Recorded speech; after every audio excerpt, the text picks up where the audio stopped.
మీరు నేను అనేది అండి కోర్టే డిసైడ్ చేసింది. కోర్టు డిసైడ్ చేసింది కదా, అది ప్రాపర్గా జరగలేదని చెప్పిండ్రు. 2 హాల్ టికెట్లు ఇచ్చిండ్రు. 2 సెంటర్లకి వెళ్ళి 74 మంది వచ్చిండ్రు.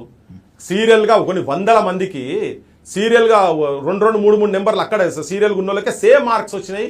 కొన్ని హండ్రెడ్స్ 400-500 పైన ఉన్నాయి. నా ఇంట్లో కూర్చొని మొత్తం అవన్నీ తీసి పెట్టినాం మేము అన్ని.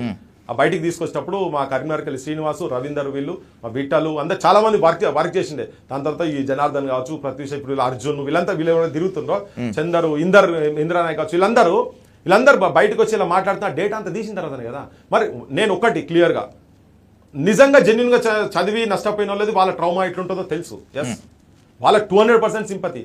కానీ అట్ ద సేమ్ టైం అర్హత అక్కడికి రావాల్సినటువంటి వాళ్ళు రానియకుండా చేసిన వ్యవస్థ కూడా ఇదంతా రాజకీయ వ్యవస్థ. వాళ్ళ స్వార్థంతో పాలిటీషియన్ చేసినటువంటి కుట్రలో ఇటు వీళ్ళు బలవుతున్నారు, అటు వాళ్ళు బలవుతున్నారు. వాళ్ళ దాంట్లో నేను జెన్యూనిటీ లేదని చెప్తలేను.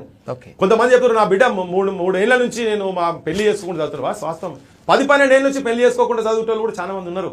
ఇటు సింపతి ఉన్నది, అటు సింపతి ఉన్నది. కానీ వ్యవస్థ ప్రాపర్ గా లేదు. వ్యవస్థ ఎవరు, ఈ ముఖ్యమంత్రికి సిన్సియర్గా లేడు, గత ముఖ్యమంత్రి సిన్సియర్గా లేడు. వాళ్ళు ఊకే టీజీపీఎస్సీ మీద నెడుతున్నారు. కానీ అపాయింట్మెంట్ అంతా ఇక్కడి నుంచే కదా. 2 సార్లు, అంతకుముందు 2 సార్లు జరిగినాయి గత ప్రభుత్వంలో. పోట్లాలు, పల్లీలు, బఠానీలు అమ్మినట్టు ఇట్లా రోడ్ల మీద జిరాక్స్ సెంటర్లలో ఇట్లా పేపర్ లీకేజీలు అయినాయి. బయోమెట్రిక్ లేకుండా ఎగ్జామ్లు చేసిండ్రు. ఇప్పుడు కూడా కోర్టు అంతా చాలా సీరియస్ అలిగేషన్స్ వేసి మీరు నేను అనుడు కాదు.